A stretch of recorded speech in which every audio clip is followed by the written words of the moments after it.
Thank you very much for inviting me here. Teaching attitudinal healing in my country was something which we have to sell. Otherwise, it was not a message which was reaching to the people there. The drug addiction, alcoholism, substance abuse, we actually focus on three things: the inner peace, love, and forgiveness. Somehow we believe that people who are not forgiving even themselves or the other, they are involving into drug-taking behaviors. But before moving on, I want to give a little bit scenario about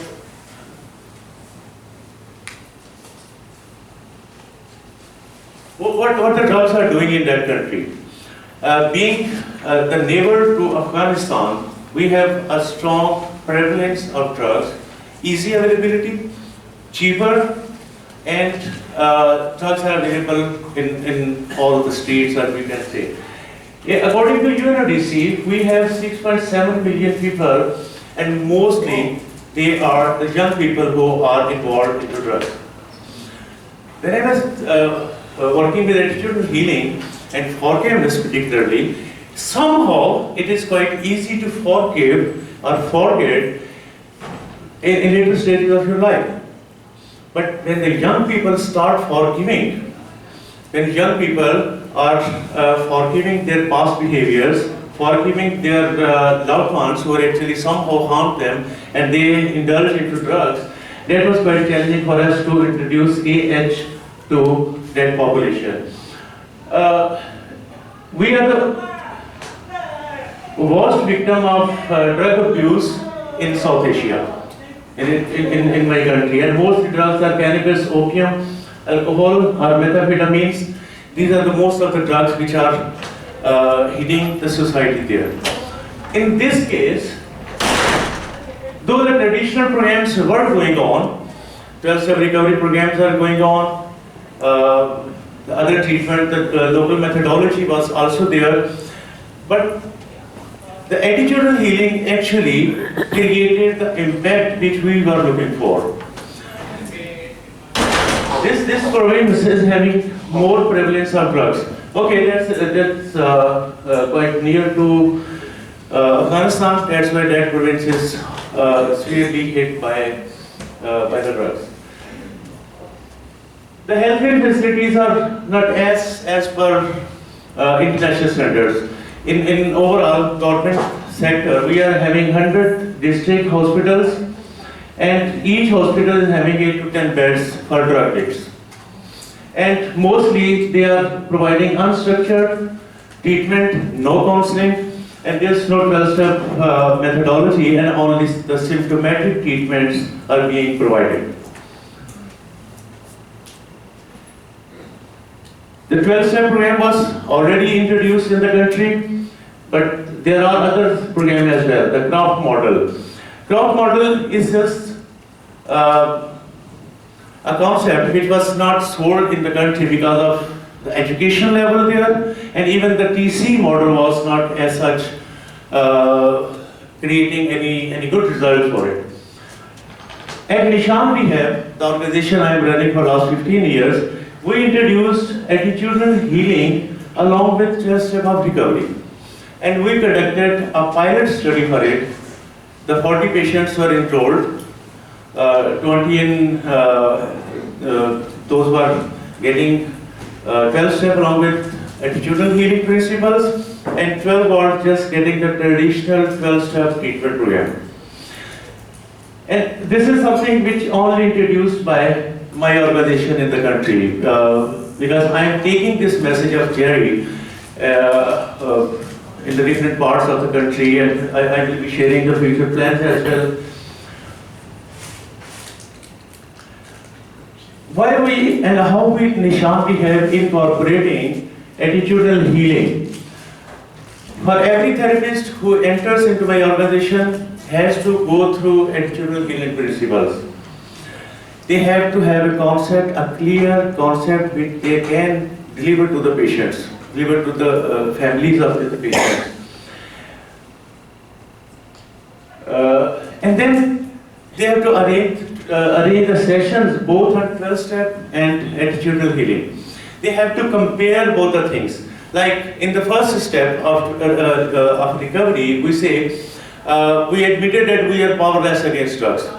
But in attitudinal healing, we share that our essence is love.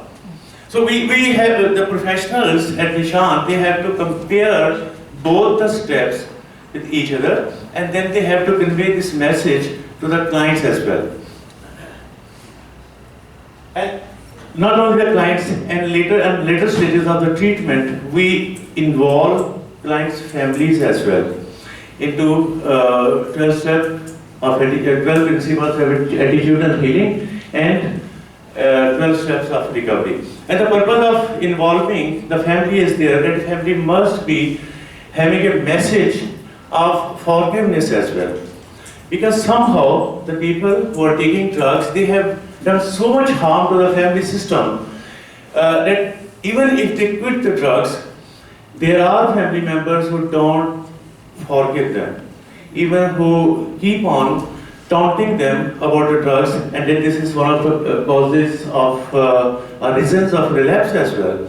So when the family members are going through attitudinal healing principles, they learn that one, they have to forgive their patient, whatever he was doing, and this particularly coming on the step 4 as well. And secondly, they have to forgive themselves as well.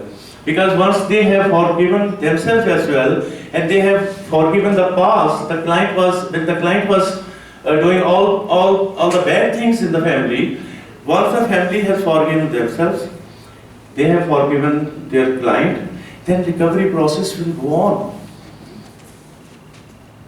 And later on, which we in 12 step we call sponsorship program. The clients who has gone through both 12 step and attitudinal healing principles, they will be teacher to the new patients who are entering into the organization. I'm a patient who has gone through the 12 steps of attitudinal healing, and another patient is just enrolled for detoxification and for counseling, and now I will be his sponsor. I will be teaching him somehow. If as a doctor I'm teaching them, or I'm giving them sessions on 12 steps of recovery or attitudinal healing principles, he might be thinking that I'm paid for it. But if my client, another client who has gone through these steps, if he or she is conveying these principles to the new client, he will be taking them even more seriously as compared to a professional who is being paid for it. So, in the patients who are in recovery, they conduct the sessions for new patients who are entering into the organization. And there are a refresher course for families, for the patients who are in recovery, and the families who have already, their patient is in recovery. Every 3 months, they could go through a refresher course of attitudinal healing. The purpose of this refresher course is not just letting them to remember every principle, but keeping them in contact with the organization, keeping them their mind fresh about the principles, and giving a message, you can say commitment, that they will at least teach one member other than their family about attitudinal healing. Now, the step 1. Step 1 says the powerlessness and unmanageability comes when people do drugs. They have no power when they are taking drugs, and they can't quit, and because of these drugs their life has become unmanageable. But when we incorporated the attitudinal healing, that basically you are in this world to spread love. When you are taking drugs, you are away from these golden messages. when you are intoxicated, you are unable to spread love. But once you are going through the detox, you are coming back to your normal chemicals. Now it's the best time for you to spread the love, because you are having the love concept, your core. And then we say it is something which is eternal. Once you have touched another person's heart who was into drugs, or when you gone through the detoxification process and you are in recovery, and now you are touching the heart of your family. This message is going to live, either you live or not, but this message will go on.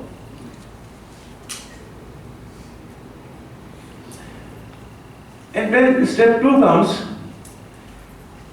that we believe that power greater than ourselves can restore us to sanity. When power greater than ourselves restore us to sanity, actually when we are getting restored to the sanity, we are touching the inner peace. And this will, as a healing, is letting go of fear. Because the people were not quitting drugs because they were somehow fearful that they will not be enjoying the life they were having. They might get relapsed, because what would believe here in attitudinal healing is that love. Okay, can anybody tell me what is the opposite of love? Fear. That's a fear. Normally we think it's a hate. No, when we are fearful, we can't love. When the client is restoring himself to the higher power, actually he is letting go of the fear and accepting the things which he has done. And when he is accepting, he is actually forgiving himself first. And this forgiveness concept brings the inner peace for him. And then comes the third step, the decision to turn our will and our lives over care of the God we understand. We are actually surrendering. When the client was into drugs, he was actually in a denial. He was in a denial state. When they are not forgiving themselves, they are again in the denial. What I say, denial is don't even noticing I am lying. Say it again. Say it again. Say it again. Don't even noticing I am lying. Because when we don't forgive ourselves, actually we are lying to ourselves. Being in denial is like you are not forgiving yourself. When we are, I use the word teaching, right? This is the traditional word we use rather than saying counseling. When we teach our clients, embrace the concept of attitudinal healing, it actually helps us to break the denial the client is in. Once they are out of denial, they accept the help, they work on their recovery, and they embrace the concept of forgiveness, and this consolidates their recovery as well. Now, the step 4 is coming here. What I personally believe this is the most powerful step in 12-step recovery, where the client has to make the inventory, where the client has to enlist the things which he has actually done during the drugs. Even if we start a small business, at the end of the month, we calculate things like how much we have invested, how much profit we have gained out of this investment, but we have started this life and never sit down and analyzed what we have lost and what we have gained when we were taking drugs. All of our clients. So this 4th step. Searching and fearless moral inventory. There must not be any pressure on our client. Client must be feeling free and thinking what he is actually invested in his emotions and his finances and his love for the family and everything he invested into drugs, and at the end of the day he is getting no love, the love and everything has lost. When we incorporated 12 steps of attitudinal healing, go of the past and the future. When the people who are taking drugs, they remain in the past and they keep on reminding, recalling what the harm they actually done to themselves, this thought will keep on haunting them. This thought will keep on disturbing them. And just to heal that thought, they relapse. So when attitudinal healing incorporated into this fourth step, the client's recovery rate was drastically increased. Because clients started forgiving themselves. The 40 clients pilot study I'm quoting here, which we conducted, and the clients who were going through attitudinal healing and 12 steps of recovery, they started forgiving themselves, and they write down their inventory on 5 levels. First, when they were writing down the wrongdoings of their drugs, or what they were doing, the wrong things during the period they were actively taking drugs.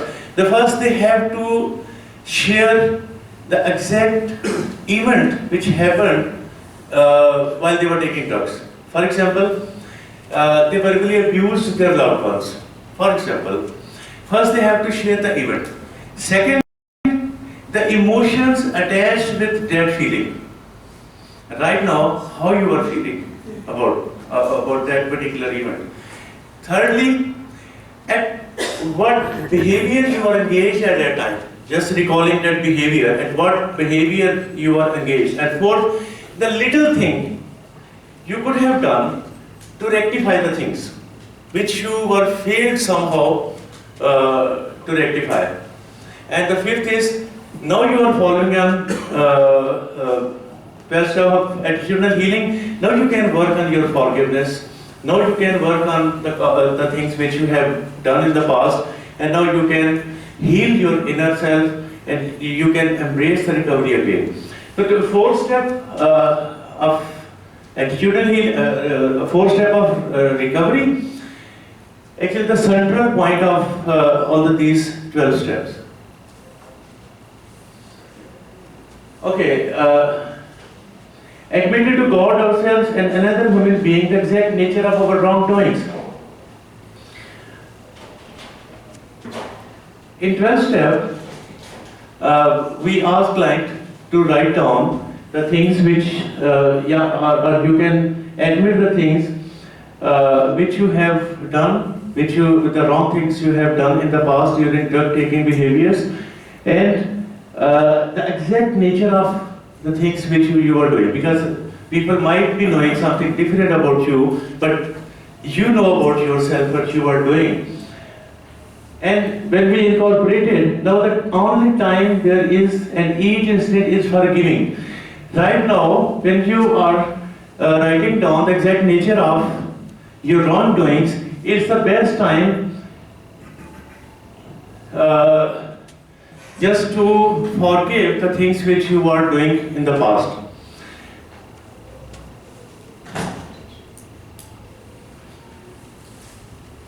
Okay, in the sixth step, we entirely ready to have God remove all these defects of character.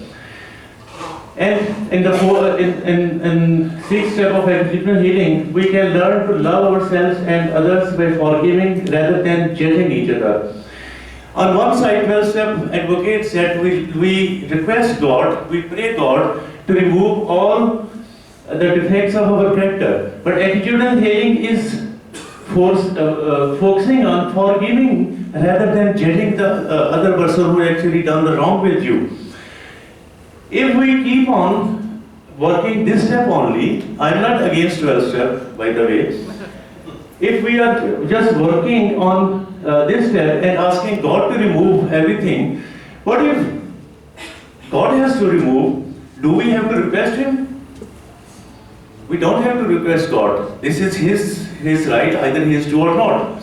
But in according to 12 step of attitudinal healing, forgiving rather than judging, learn to love ourselves and don't judge others.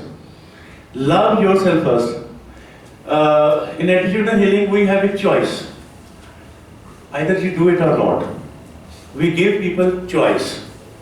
And normally, or usually, people choose which is based on the concept of forgiveness or based on the concept of love. Okay, humbly asked him to remove our shortcomings. First we have to make the list and then ask the God to remove our shortcomings, because shortcoming was the forgiveness. In 12 step of recovery, I hope a lot of people are working on the 12 step of recovery. There's no forgiveness concept as such, the clear-cut concept of forgiveness in this 12 step of recovery. But attitudinal healing is asking for forgiveness.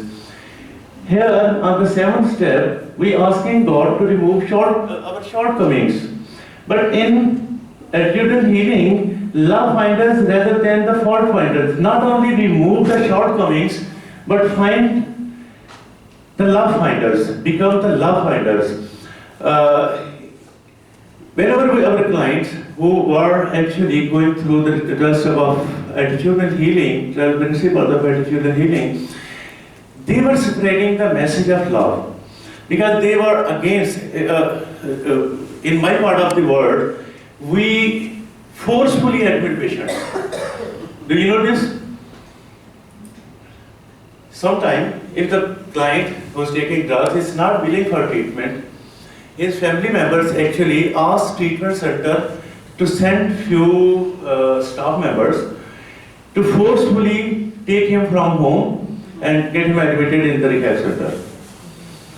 But this concept, when we incorporated, initially it was having a lot of hurdles, because when we were teaching our clients whether you need to be a love finder, they instantly question us why your team has brought us forcefully from home, and now you are asking us to find the love. Because first you have to show the love, and then we will be following it. But gradually, when the message was spreading, it took me almost 9 years, or 10 years rather, to spread this message. And I will be showing some figures as well, how many people we have already touched with attitudinal healing and how their life has been changed. So we teach our clients, when they are recovery, just be love finders. When they are having an aptitude of love finding, they will be talking humbly, they will be loving their family members, and they are not recalling all those past bad behaviors or bad things happen to them because of the drugs. Okay.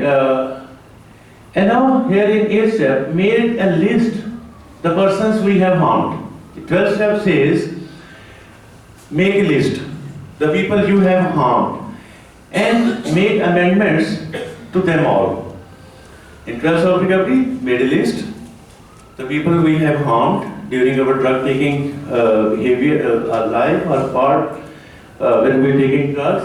But attitudinal healing says, be peaceful inside. When you are making this list, don't have revengeful feelings. Don't try to settle the scores with others. And because you have to amend them, your wrongdoings. Attitudinal healing advocate at the same time, when we are teaching this concept, we are teaching this concept as well. We are saying, okay, be peaceful inside, rather than whatever happening outside. Either people are teasing you, people are taunting at you, people think, maybe say you are druggy or something.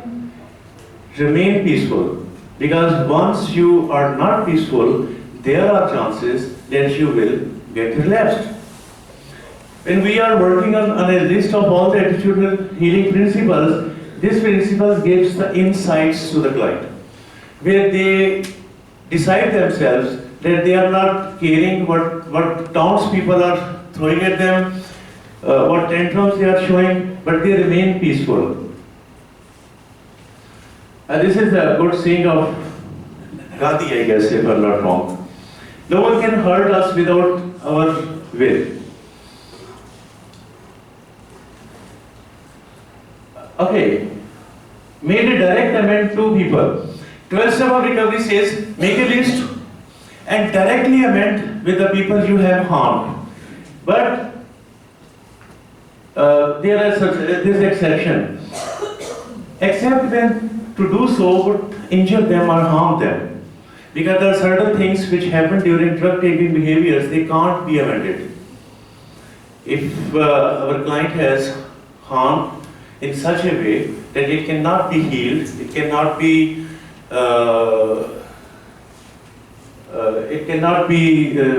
repaired. But at children healing say, at the same time, you keep on touching people's heart. You are at the same time, you are getting love and you are giving it back to the society. First to your family, even first to yourself, and then to your family. Because this part of 12 stuff, when we can't heal other people to whom we have harmed a lot, this step encourages our clients that you need to learn from people.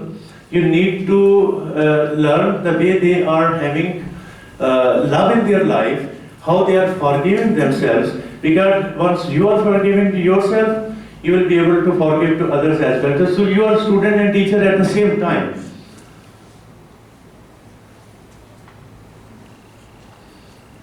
Now the 10th step, it invites to keep on making the inventory. Or whenever there's something wrong happened, immediately accept it. The acceptance level is actually when the client is out of denial. So client is continuously making an inventory, and whenever he is wrong, he should admit and definitely rectify it. And what the attitudinal healing says, keep the whole life in one aspect, rather than looking for the fragments. To some people, I have to teach a lesson because they were teaching me or they were teasing me when I was taking drugs. No. If you want to have a peace in your life, peace must be started from yourself. If you want to forgive or have a concept of forgiveness, you must forgive yourself first. What the harm you are doing to your physical self. Secondly, you have to amend your relation with your family. I'm focusing on the whole life rather than the fragments. Not making peace with myself only, I have to make peace with my family members as well. And then my social circle. And then even if I am having a professional life, I have to make amends with my professional colleagues or professional life as well. And at the end, we have to make a good, lovely relationship with our God. When we teach this concept, normally, usually our clients say, how we can forgive God. Can we forgive God?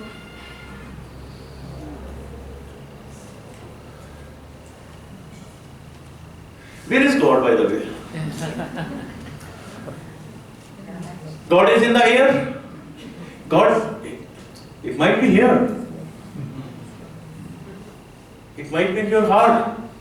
It might be in your right brain. When we are forgiving God, actually we are forgiving ourselves. God lives inside us. So, just focusing on one part of our healing is not going to work when we are working with attitudinal healing. You have to look life as a whole. Okay. Now here comes the meditation, prayer, in the God as we understand, and keeping and carrying out this message for others.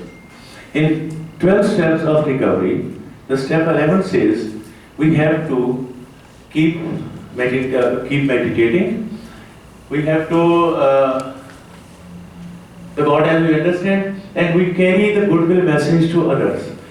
Now look at the 12 steps of principle. Since love is eternal, death needs not to be viewed as fearful. When we are meditating, we are reconnecting with ourselves. When we are praying, we are establishing our contact with a higher power. And we are carrying this message forward. But usually people think that death is death is something which finishes everything for us. But if we have planted a tree of love, tree of forgiveness, it will keep on growing. It will keep on giving shadow of love and forgiveness to others. And here we visit the principle 1, a sense of love. And as Jerry said, love goes on. Death has just an end, but love goes on. If someone is not in this world, right now we are advocating Jerry's message. He's not here. I was having a lifelong wish to meet him. But because of COVID, I could not travel to US and could not meet him, and he just left us to keep on discussing his principles.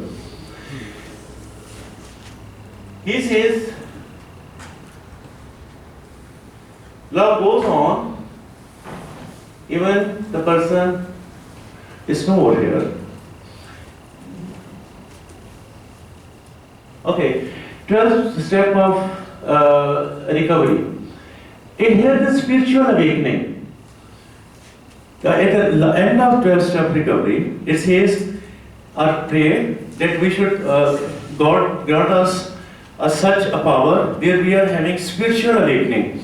He hasn't talked about any other mental powers, but the spiritual link, the spiritual powers, and carry this message to others,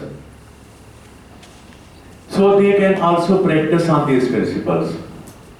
In 12 steps of recovery, we keep on, we pray for spiritual awakening, carrying this message to other people who are taking drugs, and also acting upon all these principles too.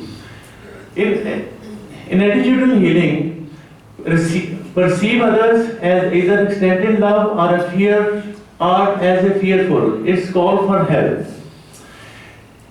In attitudinal healing, we always think that people, whoever we are meeting in this world, they're actually extending love to us. In Hawaii, this is my first trip here. I even don't know anyone in this hall except a few people. When I started my journey, it took me 48 hours to reach here. How many? 48 hours to reach here. One concept of attitudinal healing was in my mind, that all the people in the audience would be having love in their mind. That's why we are, I know my pronunciation is not as you people speak. I know my mother tongue is not English, but I am trying to convey my message. Just because I am not getting nervous, because you all love each other, and I love everyone here as well. So this is the only relation we are having with each other. Each principle of attitudinal healing and each principle of recovery actually have 12 sessions each to our clients. Step 1 of recovery, step 1, principle 1 of attitudinal healing, both have 12 sessions to every client. So how many sessions for each client? then multiply. 144? This is the pilot study we conducted. Based on this pilot study, we are formulating a questionnaire, or you can say in research language we call scale. We are developing a scale through which we will be conducting a countrywide research. But this is just a pilot study I am putting here. We send questionnaire because an ethical practice, we send questionnaires to Attitudinal Healing International for getting their permission that we are going to conduct this research. And the research is conducted by my organization, Nishan Rehab, on all the clients which we will be incorporating onward. So this was just a pilot study. As I was saying, all the professionals who are joining my organization, they have to go through a attitudinal healing program. So this is just one glimpse. These actually have completed this course, and this was the last stage when I just took few photos. And you must be knowing this gentleman. So it was just a way to spreading the message of love to everyone, because in my part of the country, it's a dire need to spread love. And what I'm aiming is to have at least 100 professionals who are familiar with the concept of attitudinal healing and 12 steps of recovery as well. So they work on the drug addicts, help them to be in recovery, and also make them ambassadors of love, so they can work on themselves, on their families, and the people around. What we are aiming to do is now onward. That is, we are developing indigenous scale of attitudinal healing. This is a research tool. We have formulated all the questions. Based on those questions, we will be developing a scale. And the people who will be incorporated for this research, they will be following this scale. And later on, definitely that research will be published just to make attitudinal healing and 12 steps of recovery an evidence-based practice. Right now, we are just incorporating it on trial basis. But as we already have succeeded, and the people who are going through this program, their recovery rates are quite satisfactory. That's why we decided to conduct a research and then later on to publish it. And then itemization is also there.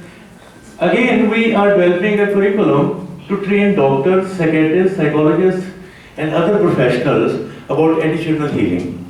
There will be booklets. They have to go through the coursework, just like any classroom work. At the end of that course, they will be appearing in an exam. I know that exam will not give them a job. I know that exam will not be a recognized degree because we are not degree awarding institute, but at least they will be going through the attitudinal healing process. Just suppose they are not working or they are not providing counseling sessions to other people, but at least they will be having insights. Once we are having insight, we give it to others, either we are willing or not. If I am having attitudinal healing concepts in my mind, I have the inner peace. I know the date. The picture you have seen, the first picture, that was almost 5 years ago. That picture was taken on 26 June. The day I decided that my mental peace must be my priority, rather than any other thing. Until I am not mentally sound, I will not be able to even talk to my clients. So, we are developing a curriculum where the clients, with all the professionals, doctors, psychiatrists, will be going through a training program.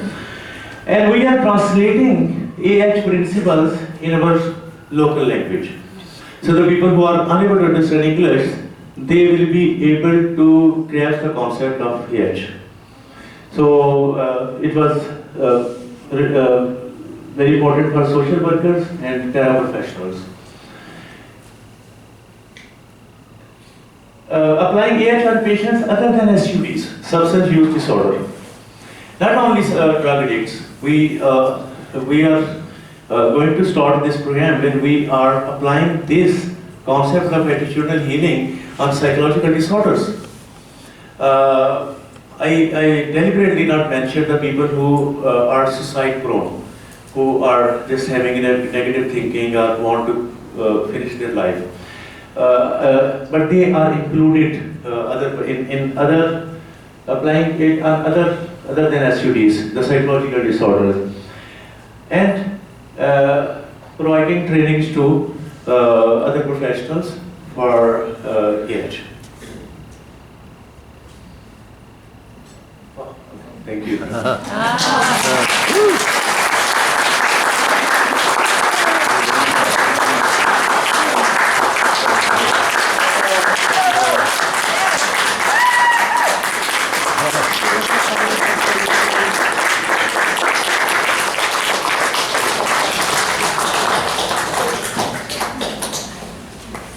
Last thing, I wish I could have explained these concepts in my local language. Because I have you must be understanding the way I can explain in local language is more better than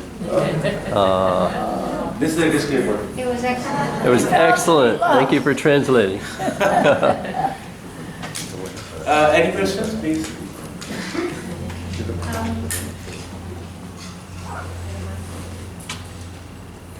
Dr. Talat, I look forward to following the research that you're doing, the outcomes that you will be achieving. And we do not have this in the United States. And I would love to see this beautiful comparison brought into the U.S. because we have a number of people that come to attitudinal healing centers and groups, etc., that do AA. And you have integrated it so beautifully. Thank you. Thank you. Thank you for Jerry.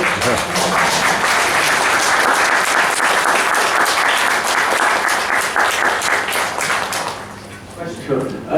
Love is not just to keep on saying that I love you. You have to show it. Love is a verb. Verb. Verb is something which we have to do it. Love is not adjective. Love is not noun. It's a verb. I never seen Jerry, but I was inspired by his concepts 1,000 miles away. I kept his message in my heart, and in my language we say Alhamdulillah, mean thanks to God, that hundreds of patients and lot of professionals have gone through attitudinal healing. And whatever the good things they are doing, they are actually saluting to Jerry, not to me, to his message. Hi, Amana Harris, the Center for Arts Theme, Attitudinal Healing Connection, Oakland. And I just want to say that this is brilliant, and I do know that the attitudinal healing principles are inspired by the 12 steps. So this is wonderful. I was curious, and I'm very much looking forward to the research, but I was curious about your reach. How many clients, I mean, what is the reach that you have in terms of the work that you're doing? And what are some of the success stories that you could share?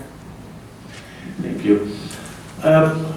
Nishan, my organization have two facilities in Pakistan. One is in the capital city, Islamabad, and another is 800 kilometers away in another city, right? One facility is having 25 beds and another one is having 75 beds. Whenever a client enters, we have a criteria to enroll patients, we call patients, or clients you can say. We have a criteria to enroll the clients who wants to be joining attitudinal healing program or not. Because joining attitudinal healing program needs certain level of education. to be honest. Because the word attitudinal, definitely I have to sell it. I have to translate it.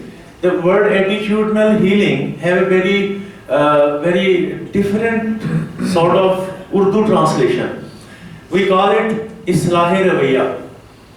How to treat or heal your behavior. Just to translate, attitudinal healing is something in English it is quite understandable for me or for the people who can understand. But that's why we are embarking on this slide. Coming to your question, that's why we are coming here to translate all attitudinal healing in local language so they can understand better. Every client would enter in the organization, they have a choice to join both the program at the same time, or they just want to have 12 steps of recovery. The families who are educated one, they prefer to join attitudinal health program. Because when we invite them, they go home, they search attitudinal healing on the Google, read about it, and they call us, okay, please enroll my son in attitudinal healing program. Now, the pilot study is already there, which I quoted here.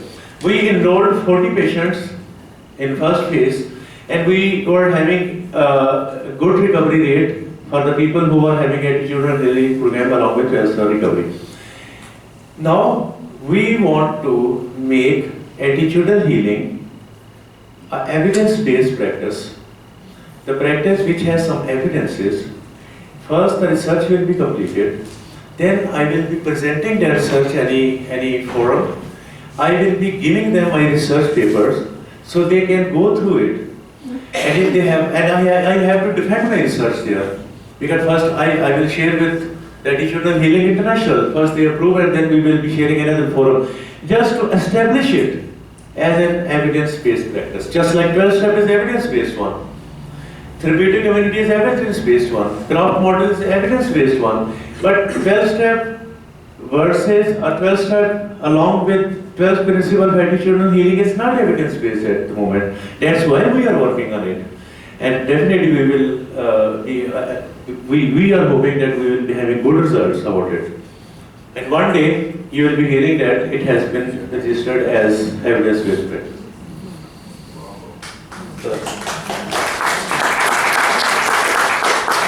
Thank you.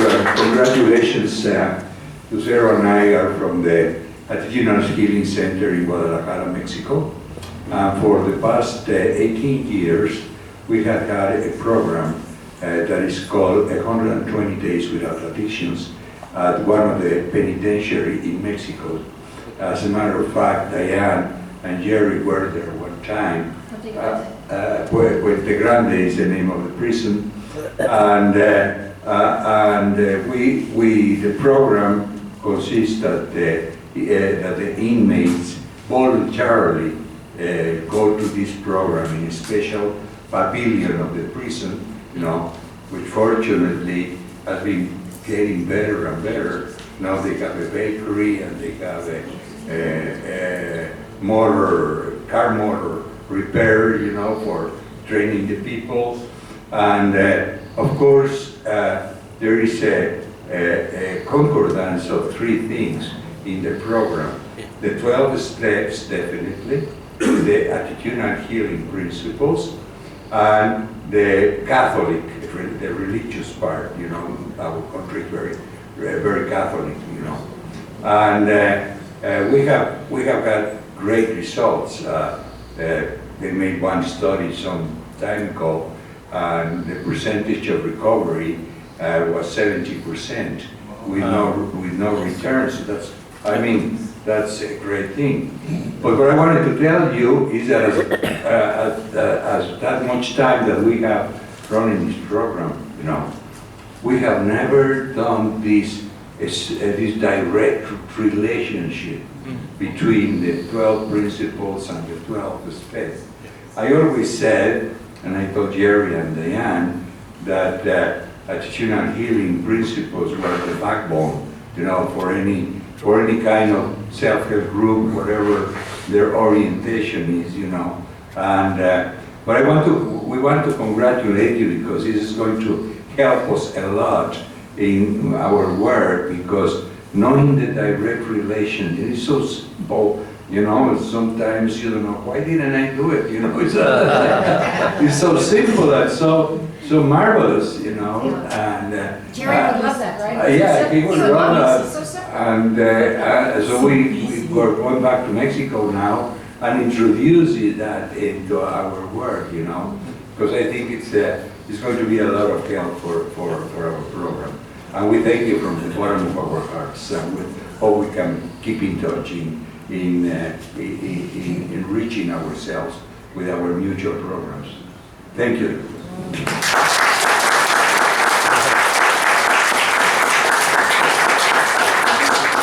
Thank you very much for your time and attention. Love you all.